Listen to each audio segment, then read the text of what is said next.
Coming up on this episode of Nintendo Cartridge Society, we're proud to announce Nintendo Cartridge Society Plus, featuring an encore mode and two hosts only NCS superfans will even recognize.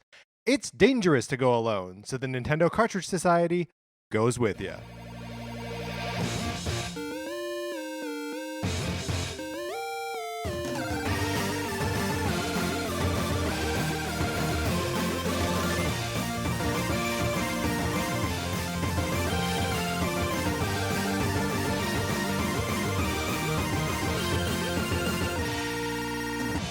Welcome to Nintendo Cartridge Society. My name is Patrick Ellers. I'm joined, as always, by my co-host Mark Mitchell. We've got a good show for you tonight. We're going to be talking about the news from the week, including Sonic Mania Plus and an exclusive mode coming to Street Fighter 30th Anniversary Collection on the Switch. Then come back on Thursday. We're going to recap today's Nindy Showcase. But in the meantime, Mark, how are you? Great, you say? Yeah, I mean, we have a big rainstorm coming. Big rain. Daylight savings time finally kicked in. That happened last week, but we didn't talk about it because we were so overwhelmed by the Nintendo Direct. That's right. Wow, that's weird that we didn't, because I feel like every other conversation I had that day was about daylight savings time. It's very weird. People love talking about it. Yeah, does that count as weather? Does daylight savings time count as weather? What do you mean? Well, I mean, does sunlight and the schedule at which the sunlight appears and disappears, does that count as weather? Or is that I mean, is it meteorological in nature that's or what I'm asking. astrological in nature? I would assume astrological. No, I would guess no, although it does show up in your weather app. So always talking about when the sun rises, when the sun sets. Sure. For scientific purposes, we'll say it's not weather. But Right. for conversational purposes, Absolutely weather. Because, like, the same person that you're going to be like, hey, kind of windy today, same person that's going to be like, kind of tough to get out of bed this morning. Totally. That's the same guy. Yeah. You've got the same relationship with those people. Yeah. Speaking of weather, a little bit on the chilly side here. I mean, we're getting ready for that big rainstorm. Getting ready for that big rain. Probably nothing compared to the big rain in the home of our guest weather today. Jolly old London. It looks like they're rocking, 36? I mean, at the time of this recording, it's 3 o'clock in the morning. Yeah. So it's at its probably coldest point. Here's a question for you. Where does the jolly old part come from? Because I think of, like, London not as a sad place, but as more of a, like, business professional, you know? It's not casual. You're not walking around in sweatpants. Sure, like most... People are stern. Right. Like most of my impressions of London, I'm going to trace it back to Dickens Uh-huh. and assume that at one point Dickens referred to London as jolly old London. I'm just not sure if it's like a Greenland, Iceland thing. I see. It's like it's some positive publicity put on a place that's been wrecked by the Industrial Revolution. Again, I'm back to Dickens now. Of course, biggest of ups. The biggest of ups. To our listeners in London, England, London, anywhere else, wait your turn. Yeah, please. London, Illinois, there probably is one. Chill out, buddy. We will get to you. We'll get to you. Speaking of chill out, buddy, we will get to you. The Sonic Forces borrowing program. Guys, I appreciate the emails. I'm happy to get this game to you anytime.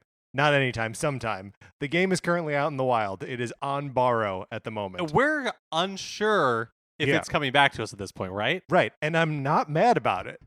Yeah. Don't get me wrong. Look, if you love someone, let them go. If they come back to you, then it was meant to be for you to send it back out to someone else.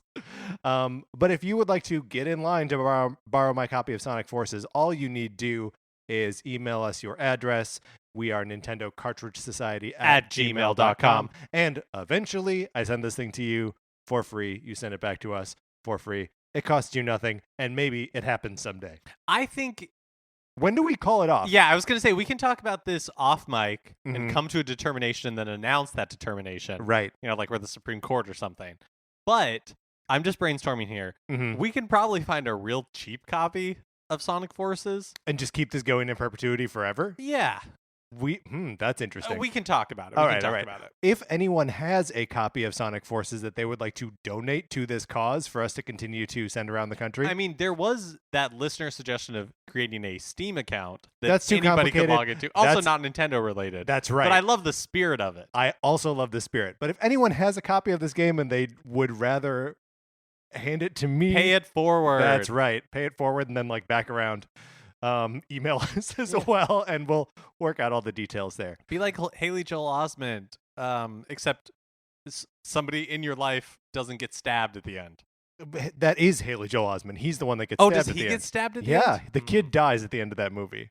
It is not a good movie. I would say one of Helen Hunt's worst movies.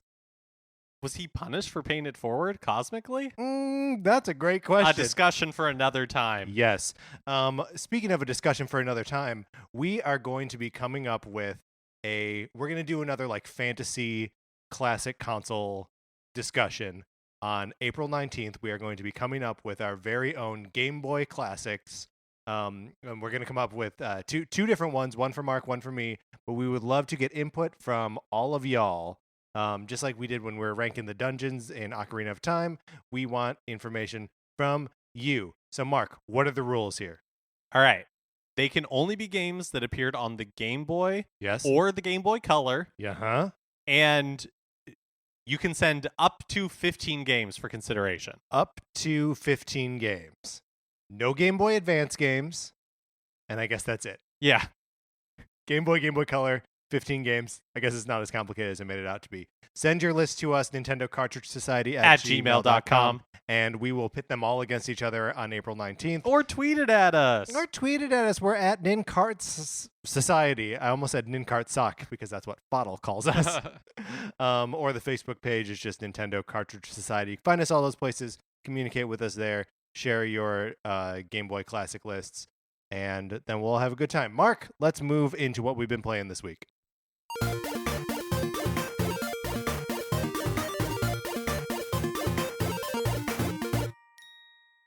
Now, originally, Thursday was going to be the day that we were going to review Kirby Star Allies. But with the announcement of this Nindy showcase today, that we've pushed that off a week. Which is to say, I have been playing Kirby Star Allies. I have this as weekend. well, and I am grateful for this extra week for a number of reasons. One of which is that I'm still trying to persuade my husband to play with me. Oh, yeah. I was trying a little bit over the weekend by being like, I was playing on the TV, and I was like, oh, look how like cute this is. And his immediate response was that they're so ugly. What? And I corrected him. I was like, no, they're cute. Oh, I thought you corrected him and said, you're so ugly. No, I was like, no, they're cute. And he's like, they're ugly in a cute way. So I have a lot of work to do. Ugly in a cute way? I mean, that's like the main appeal of Kirby is how cute it is. So if one does not find it cute, there's not a lot going for it, especially if you don't like video games. Yeah. I mean, you should just find someone else to play this game with, I think. I don't know. Now it's like a project. Yeah, that's fair. I can change him. That's right. Look, you just give him the ugliest characters to play as, and he'll love it. Sarah and I played through the whole game. Oh, you beat it? Yeah, finished the game. We even did some of the like time trial and like boss rush stuff afterwards. Well, the other thing about this game for me is that I am having a hard time. Like the other reason I'm grateful for an extra week to play it is I'm having a hard time mainlining it. Oh yeah. We'll obviously get into more of this, and maybe my feelings will change as I'm like in the third world right now. Yeah. So maybe as I advance further, my feelings will change a little bit. But it is fun, but kind of like samey. Yes, it can absolutely get and samey, so I don't sure. really feel the need to barrel through it. So I'm glad we'll be able to. I think I'll enjoy it more playing in these like bite-sized chunks. Yeah. Well, and also the fourth world, I feel like is where the game really opens up and like turns into something more than it was in the first. Oh, three. I'm excited for that then. Mark, on our list of games we've been playing, I see Stardew Valley on this list again. Yes, that's right. And I was playing Kirby Star Allies, and I was taking a break, and I saw the icon for Stardew Valley, and I was like, oh, yes, I should play some Stardew Valley. That for whatever reason, that gameplay loop is very simple but very satisfying. Yeah. Like the days, the like artificial days in the game are just short enough that you never have time to do the things everything you want to do in a single day. Yeah. So it's very easy to just be like, oh, I'm just gonna play one more game so I can like go back into that cave and explore. Like I need to get this mineral or whatever. But then I also need to like do this thing, and so Yeah. you just end up spending lots of hours in that game. It's the perfect one more, just one more, right? Just one more day. I've been playing a little bit of Mega Man X on the Super NES Classic. I realized today that the Mega Man Legacy Collection and the Mega Man X games are going to be coming out pretty soon. I got kind of excited just about Mega Man, generally speaking. And I was like, hey, I've got a way to put this up on the TV and play one of these. And man, what a good game. It's got more of those like kind of twitchy, like Sarah was sitting on the couch while I was playing, and a couple times she was like, you're shaking the whole couch. Because I'm like jamming on the fire button, or like I'm shaking around trying to like get out of the way. It's just a really, the action loop in that game is super satisfying. It also has really just like it. a really cool opening level. Yeah. Yeah, well, and It's very also, dynamic. the opening level is super dynamic and like introduces a lot of like just concepts of the game in a really smart way. But also like I played through 4 of the 8 Robot Masters, and I know they're not called Robot Masters, whatever they're called in this game, Mavericks, Think so. maybe. Boy, I was jamming on the B button through all of the dialogue. I did not care. What was I saying? Oh, and like all of the level design in that is like fun, and the characters are cool, and just a cool, fun, great game. All right, that's what we've been playing this week. Let's get into what is coming out next week and what we might be playing next week.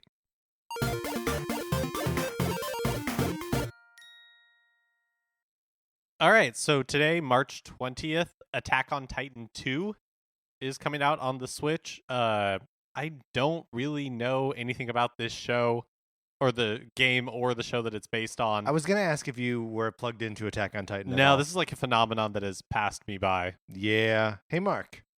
Me too. Also out today is Shantae and the Pirate's Curse. Comes on the Switch eShop. I'm sorry.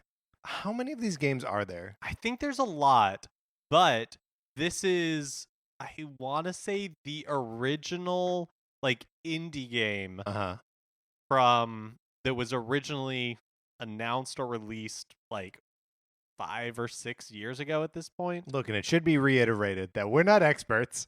Just fans. Just fans of the medium. So I believe that it is a older game that is now being brought to the Switch. I've never played a Shantae game before. Yeah, I've me heard neither. really good things, especially about this game specifically. Now that I have that gold coin bonus thing going on, bonus. I'm thinking I might check this out. Also tempting, of course, on Wednesday, March 21st, Bad Dudes is coming to the Switch eShop. The odd Wednesday release. Mhm. A. B. Bad Dudes? Is Bad Dudes back, or is this just Bad Dudes? This is just Bad Dudes. Are you a bad enough dude to like save the the president's been kidnapped. Are you a bad enough dude? Yes, and that is the Bad Dudes in question. Why is this coming back now? I don't know. Also weird that it's not like, I mean, I guess maybe not weird, but it has no other branding. It's not like an arcade archive. Right. It just is. It just is Bad Dudes. I mean, and this is the sort of thing that I guess would have previously come out on Virtual Console, but that doesn't exist right now. That's right. Do you think someday we're just going to see Super Mario Brothers 3 now available on Switch? Who knows? No one. And then on Thursday, March 22nd is indie release day. There's a bunch of indies coming out, including Manticore, Galaxy on Fire, Slayway Camp, Butcher's Cut, Eat, Beat, Dead Spikes on, No Thing, and an arcade archive, Moon Patrol. It's interesting. Just I can read the list as you're speaking it, and I'm not sure I would necessarily know where like a new game started in there. Like Manticore and Galaxy on Fire. That's one game. One game. Yeah. So the Arcade Archives is still putting out these Neo Geo games. World Heroes 2 Jet is coming out on Thursday, but also Moon Patrol, which I believe is the first non-Neo Geo game that they're bringing to Maybe not, because the ACA Super Mario versus Super Mario Brothers versus Super Mario Brothers and versus Mario Brothers. But I think Moon Patrol was like a what was Moon Patrol? Is it like a Intellivision game or something along those lines? I don't know. Honestly, like if it's an arcade game or a video game on a system that came before the NES, that's not like right. Pitfall, then Load Runner, right. Keep then going. Custer's Revenge. Ooh boy. Then I don't really know about it. Yes. Yeah. Yeah, good. I saw screenshots of Moon Patrol and had like a brief glimmer of recognition where I was like, oh, I've definitely played this on like a ColecoVision or an Intellivision or an Atari at some point. But I will certainly not be picking it up now. I definitely feel like I've seen it in a Jeremy Parrish YouTube video where he was discussing another game that I had more familiarity with. So thanks, Jeremy Parrish. And then on March 23rd, Friday, Detective Pikachu is released, and the Detective Pikachu amiibo. Mm-hmm. You also get another blast of Pokken Tournament DX DLC, I believe Blastoise. I was about to ask you if that was an intentional pun that we were getting a blast. It of wasn't. DLC. I'm just brilliant. Yeah, it was just you make it seem effortless. I just fall like into puns. You weren't even trying. Yeah. So more Pokken Tournament DX for those of you who are playing it. All right, Mark, let's move out of these new releases.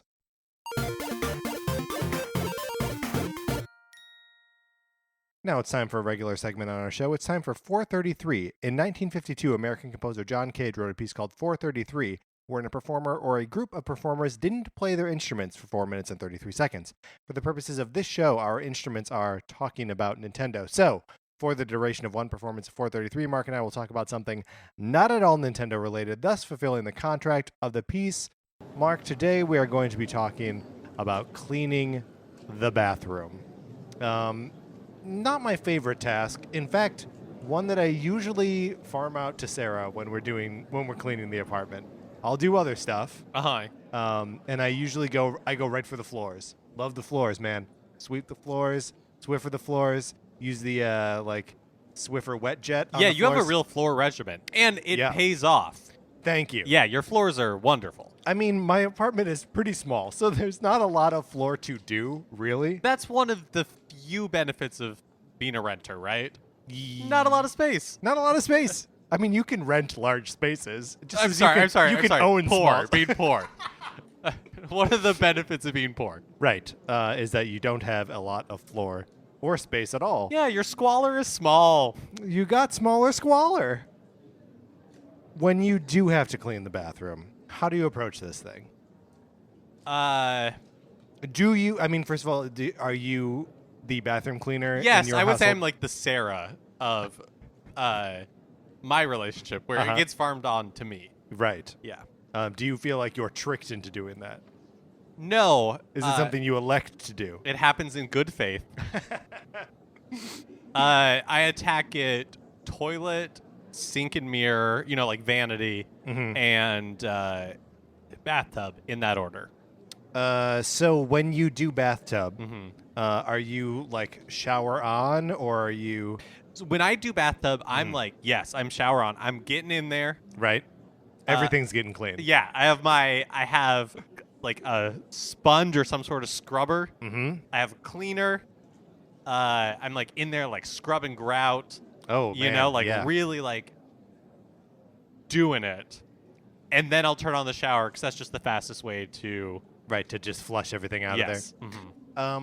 Why toilet first, do you think? Is it because you're going to be like dealing with less gross stuff as the cleaning goes on? So, that's interesting. You'll get a little bit cleaner? I think it's because you are supposed to like when you use the like squeeze like toilet cleaner thingy. Yeah. Okay, so you're using like a squeeze toilet cleaner bottle? Yeah. Because we've got one of those like Clorox wand things. Oh, yes, I do not have one of those. Okay, yeah. We like that thing. So, you're supposed to let that set for a few minutes That's a good point. before and so I will do that, like squirt that in the base of the bowl, Mhm. then clean the rest of the toilet, Right. and then move on to the sink, and probably by the time that's done, the toilet bowl cleaner has set for long enough, I can go back, Now, scrub that out. I hadn't thought about this. One of the things that makes our sink gross, I think the thing that makes it grossest quickest is like shaving. When I shave my face either with a razor or with an electric razor, I'm doing it in front of the sink, and there's try as I might to like wipe it all away. There's always going to be some hair that remains. But you've got twice as much man in your house as I do. Yeah. Clement doesn't have a ton of facial hair. That's a good point. And so he doesn't have to shave as often as I do. And I'm lazy. I also will just mostly shave in the shower because it's way easier to clean up that way. So I do all of my like shaving, all of my like actual razor work. That's right, razor work in the shower. Oh yeah, Patrick has a very elaborate facial hair going on. Thank you. I've been waiting for you to say something about it. But no, obviously the electric I do not in the shower because that seems dangerous. An electric razor in the shower. Do you take yours in the shower? Okay, so I stand in the shower with no water running. Right. Shave. Mm-hmm. Remove the electric razor from the shower area. Right. And then turn the water on. But I think most electric razors are water safe. That's probably right. They must idiot-proof these things, right? Yeah. Because like your inclination, we're idiots. Right? And your inclination is to take it into the shower because shaving and shower make a lot of sense. Do you have a mirror in your shower? I have a mirror that I bring into the shower. We've got a little mirror that's like on it like pivots on a suction cup. Anti-fog? We talking anti-fog? No.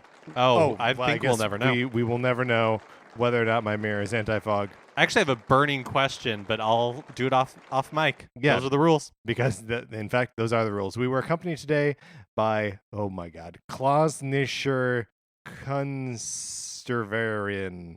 Apologies to our accompanist. They're never listening to this. You never know. And they may recognize their performance. Oh, Wait you're a minute, right. that was me. All right, let's move into the news.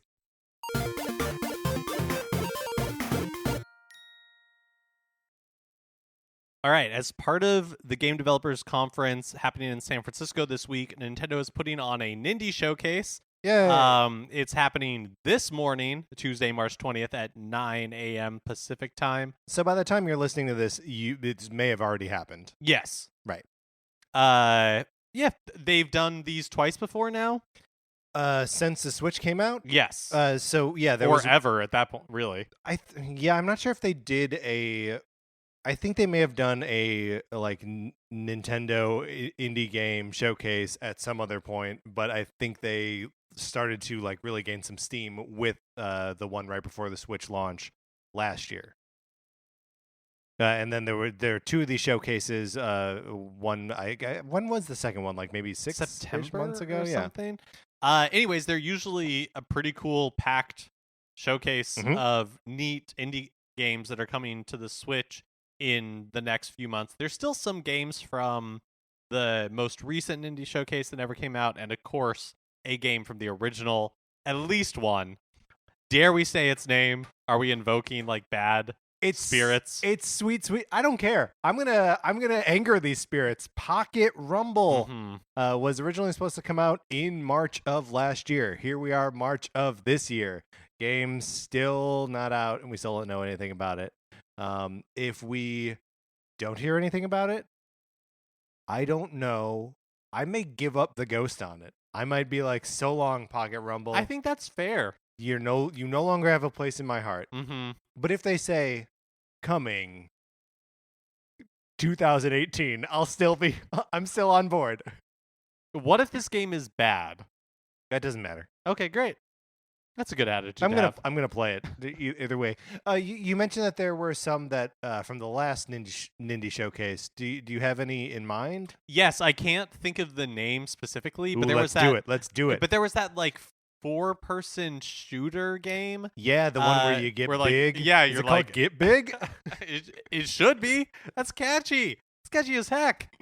But yeah, you're like, as you shoot people, the mass either like they get more massive, or you like steal their they mass. get more massive. Yes, that's pretty much it. Right. And it kind of had like they were like skeletons. Yeah, it did have like a very like Dia de los Muertos kind of. It looked fun. It like did- especially if there was like a community around it, or at least enough people playing that you weren't seeing in lobbies forever. It seemed like it could be fun. Yeah. It's interesting because I feel like we've already gotten a lot of the sort of indie games that have been big on other platforms have now either been, formally announced for Switch or are already there, like Rocket League, and we know Undertale is on its way. Stardew Valley. Yeah, exactly. Still no Pocket Rumble, but and Owlboy, that just been a bunch of them. So it'll be interesting to see what this all is. I have almost no predictions. Yeah, me either. But we will, of course, be coming to you on Thursday to talk about how we felt about the Nindy Showcase. So buckle up for that. Starting next Monday, March 26th at 1 p.m. Pacific time, you will no longer be able to add points to the Wii eShop. Now, this is the original Wii eShop. And the reason that this is of interest is that the Wii eShop has the most comprehensive virtual console catalog there is. And Virtual Console is kind of in limbo right now. We don't know if there's going to be one on Switch. And if there is, odds are it's not going to be as good as the Wii's was. And certainly not right away. Yes. Because the Wii, through the course of many years, became what it is, and also launched pretty robustly. Like, there were a lot of NES and Super NES games right from the jump. So if there are any of those games that you want to preserve in your memory, or I guess preserve in the Wii's memory, or the Wii U's memory, you got to add them points now. I don't know what to do about this. I sort of want to go through and like make a wish list and just throw money at it. We've got until when? Like January of 2019? Yeah, the end of January. It's January 30th, 2019. To actually download those games. But, if you don't have the points on there already, then you're out of luck. I mean, okay, so I don't own a Wii anymore. I guess there's one in my parents' house, and I don't have a Wii U. Man, it just seems like what a terrible place for those games to be trapped. Yeah, that's a great point. I mean, especially a Wii that you're hooking up to your TV by, how did that thing even, just like the component cables? If you bought the special component cables, it came just with like the regular... No. What do you call those? Composite cables? Yeah. Yeah. Not HD, Mark. Not HD. Yeah. Scribblenauts Showdown has seen a dramatic price drop on Amazon and GameStop. Despite having come out just 2 weeks ago, the game is now going for half price, $19.99. It's I think, an indication of how poorly it was performing, probably. And received. I don't think it got great reviews. Yeah, you and I were talking about this briefly before the show. None of the Scribblenauts games are like awesome. They are at best a like neat curiosity. And if this one like was really just like a one-on-one challenge thing, maybe it has limited appeal. Okay, so all right. Luigi. Look, okay. A little bit of business beforehand. This is not just a Nintendo podcast. This is a historical record. Right? That's right. If we leave something off of this podcast, it is absent from the historical record. Yeah, if anthropologists decades from now are sifting through the cyber rubble, and there will be a lot of it. We live in Los Angeles. It'll be the first place filled with cyber rubble when the big one hits. And they're wondering, what were people talking about in the middle of March? Right. 2018. We're talking about Luigi. Mario Tennis Aces. We're talking about the bulge in his pants. Look, there's a lot of talk of Luigi's penis online, but we're not engaging in it. We are not engaging in this conversation. We are noting it and its historical importance. It is a topic of conversation right now, Just as future historians will register this same week as the week that we are talking about pictures of Donald Trump's penis, possibly. Possibly. These are all things that anthropologists will sort through at the same time. Someone will discover a picture of Luigi's bulge and say, is this Donald Trump? These things will get confused in the future. Right. But we are not engaging in that. And no speculation about the size of Luigi's package or anything like that. So put it in the book. It is in the book, and there will be no further conversation on the topic. Sonic Team had held a Sonic the Hedgehog panel at South by Southwest called Gotta Go Fast. And they announced the retail version of Sonic Mania called Sonic Mania Plus. This is what we were referring to in the cold open of the show Yes. now a full half hour ago. Nothing like throwing down a joke and explaining it 30 minutes later. So it includes an encore mode, a new 4-player competitive mode, and it includes 2 new characters you can play as, Mighty the Armadillo and Ray the Flying Squirrel. I don't know what these are. Okay, so Mighty the Armadillo was one of the original like concept drawings for Sonic the Hedgehog when they were making up like the new mascot for Sega, and he looks an awful lot like Sonic. He's shaped the same way. He wears the same shoes. A lot of those characters wear similar shoes, but he looks and like he has the same silhouette basically as Sonic.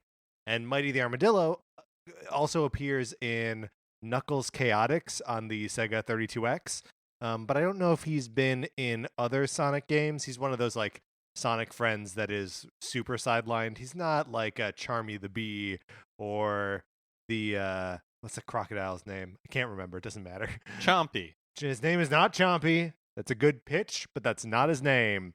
And then Ray the Flying Squirrel, Mark, I don't know. Maybe.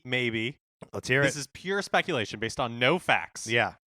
Maybe he was like Proto Tails? Yes, yeah. Mm. That's a good guess based on no information. If you're Ryan Count's house or some other Sonic the Hedgehog booster, and you're listening to this show, and you know the answer to this question, yeah, please write into us at Nintendo Cartridge Society at gmail.com. I feel like I know a fair amount about Sonic the Hedgehog. You do. I feel like you do. Yeah, I mean, like, you're holding back like a gag right now. Like, I can see you looking at me and being like, why do you know this? I'm 100% supportive. I hear what your mouth is saying, but I can see your face. I think it's cool. Yeah, oh God. So this version launches this summer for $29.99, and the new content will also be available to players who bought the digital version as downloadable content. So it's something that we'll have to pay for? I assume so, yeah. Do you think you'll be going back? I really liked Sonic Mania. I did too. I haven't like deleted it from my Switch. Yeah. I also haven't played all the way through it as Knuckles, so I have a character I could be playing through. I don't know, like how different could playing through as Mighty and Ray actually be? Yeah, I wonder if they have the same attributes as Tails and Sonic. Yeah, you know, like Knuckles has his own deal, right? He can't jump aside and stuff like that. And he kind of glides. The panel ended with Sonic Team teasing a new Sonic racing game. Yeah, we've talked about this, that it seems like they are working on another Sonic and All-Stars team racing, whatever that word soup is, that is the Sonic go-kart Danica game. Patrick. That's right, featuring Danica Patrick and the Samba de Amigo monkey. Switch owners that bought Shovel Knight Spectre of Torment separately can receive a 40% discount on Shovel Knight Treasure Trove. That's great, because when this was, a launch game with the Switch, the Spectre of Torment scenario, and just like you could buy either that or the full Treasure Trove, which is the 3 existing scenarios plus the new one that is not out yet. And so, if people just skipped right to the Spectre of Torment, which is great and would have been worth it, especially like for a launch system, and if you played Shovel Knight elsewhere, would be totally understandable, can get the whole package for like half off, 40% off. So not only are you our resident Sonic fan, that's right, or knowledge bank. Yeah, that's right. Thank you for correcting. Yeah. I would not say that I am a Sonic fan. That's not fair. You're also our Shovel Knight fount of knowledge. So if and fan. yes, I like these games. uh-huh. Or this game. So if you were recommending from that position of authority, if you were recommending a starting point for new players, like, do you even have the option of buying just Shovel Knight on the Switch, or is it Shovel Knight, Treasure Trove, No, or go home? you cannot purchase just Shovel Knight, Shovel of Courage, I think it's, or Shovel of Hope, something like that. I don't think you can purchase just the Shovel Knight scenario separately, but you can get Spectre of Torment, which I do think is the best one of the three that exist so far. The best starting point, though? I think it is as good of a starting point as Shovel Knight, but is probably a better game. It's more fun. The locomotion in it is great. But both the original Shovel Knight and Spectre of Torment are awesome games. The Plague of Shadows, the second adventure that came out of it, is not great. The Plague Knight is hard to control and he's not super fun.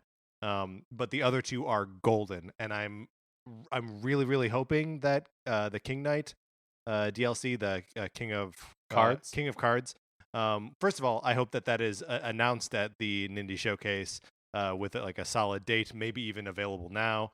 I'm hoping that that's going to be really good. But I mean, if you're interested in these games, like hold out a week or something until we know what the deal with King of Cards is, and if that is coming out right away and is good, then just hop on and get them all. That you can deal with the one bad Plague Knight adventure and just not play it. Yeah, check back here Thursday. We'll tell you how to live your life. That's right. A couple of weeks ago, we were talking about data miners finding evidence of new hint art in Super Mario Odyssey. Last week, Nintendo of America's official Twitter account tweeted out one of those pieces of hint art. So probably not for DLC. Right. But it's cool that like they're finding a different way to distribute these pieces of hint art. It's like the image that they tweeted out is like an upside down, or like a triangle pointing down, right? And then a line coming straight down from like the bottom of the point. Did you go in and look for this thing, Mark? No. So I saw that the article that I was reading was like, click here to see what it is, and I was like, oh, I want to know what it is, but I want to go in and actually like find it myself. And it was just a fun, cool thing that I won't give it away here. But I love any reason to go back into Mario Odyssey. And you don't get a power moon from it. It's just, you get like a weird little audio visual treat and a ton of coins. So that's what they reward you with now, is weird little and a bunch of coins. The Street Fighter 30th Anniversary Collection on Switch is shipping with a special mode exclusive to that version of the game. This is cool. So it is the Super Street Fighter 2 Tournament mode, which is recreating a mode that was just in Japanese arcade machines, where there were like 4 Super Street Fighter 2 arcade machines networked together, so you could have an 8-player tournament where people are playing their matches simultaneously. And then, when one set of matches finishes up, then like another, you can move on to like the next round as soon as your opponent is ready, and it's all like networked together. And even in the arcades, I guess back in the day, it was still kind of confusing to be like, wait, where do I go next? Which one of these 4 machines am I playing on? And I have to imagine that that's going to remain as confusing and complicated when there are 4 switches in a room that are all networked together. And it sort of means that you're playing them all with Joy-Cons, probably, which isn't going to be the ideal way to play Street Fighter 2. Nevertheless, kind of a cool way to preserve a weird piece of Street Fighter 2 history. Yeah, that's cool. Finally, a couple of points of interest from a recent Famitsu interview with producer Kosuke Yabuki about ARMS, the game, not the appendage. Mm-hmm. They being Nintendo and the developers, intentionally did not release fighters that require a deep strategy at launch. They were worried that if more complicated fighters were available from the beginning, people would be overwhelmed and find the game too difficult. So is that to imply that characters like Max Brass and Lola Pop and the Masango? Yeah, Masango. That they are more technical fighters? I believe so, yes. That they have like different strategies or like attributes. Yeah, well, than some of the earlier fighters. That's interesting because I feel like Ninjara is like one of the first characters that they even like showed off, and I feel like he's got kind of a deep bench of like technical ability to him. And yeah, that they're just like a lot of them are kind of deep fighters. Yes, Springman and Ribbon Girl are like those are your kind of basic fighters. But it's just interesting. It seems like they're all a little bit technical. Well, it seems interesting to me that would be the strategy. Having a variety of fighters at like different skill levels seems like a good way to show. Yeah, a wider audience, right? Yeah, and like so, if somebody's looking for depth in this game, right, it would be there. Yeah, in a more technical fighter. So maybe that's it. That like if you're into a more technical fighter, that Twintel is there from the get go, and you can figure that out, or you can just go with Ribbon Man. Right, but they're saying they didn't do that. Right. Well, then I don't know. I don't know either. When asked about a sequel, Yabuki says it's too early to discuss since they're still updating the current game. But? Well, so they are done with like content releases, but they still plan. So no new stages, no new fighters or anything like that. Mm-hmm. But they still plan to release certain like balancing updates and things like that. Sure, or like stability updates or whatever. Yeah. But he does say that when the team is in a place to present something appropriately surprising, they may be interested in doing so. They're only interested in announcing what is surprising. Yes. I like that.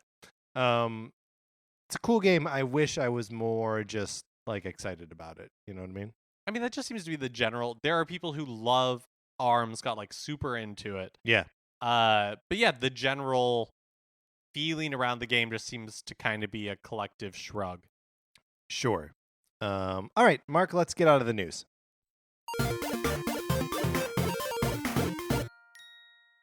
And that is going to do it for this episode of Nintendo Cartridge Society. Remember to come back on Thursday, and we're going to talk about this Nindy Showcase in depth, in detail, and likely I will be upset about Pocket Rumble.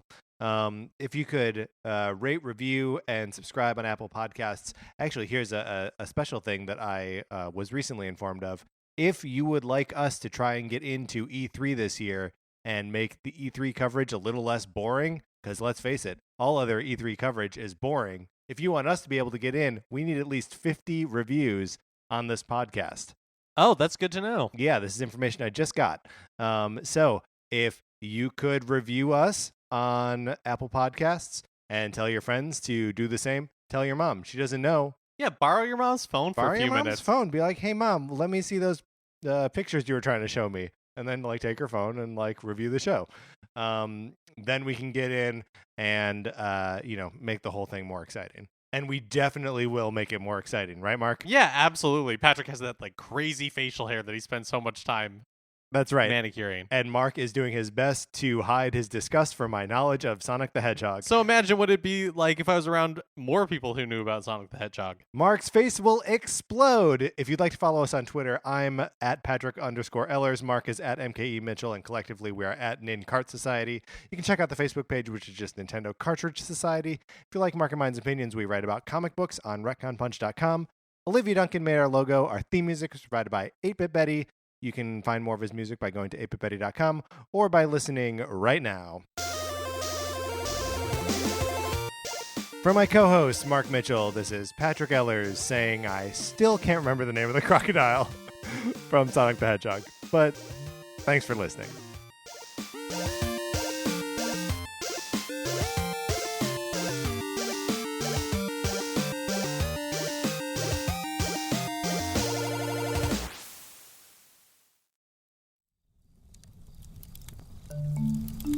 Campfire. His name is Vector.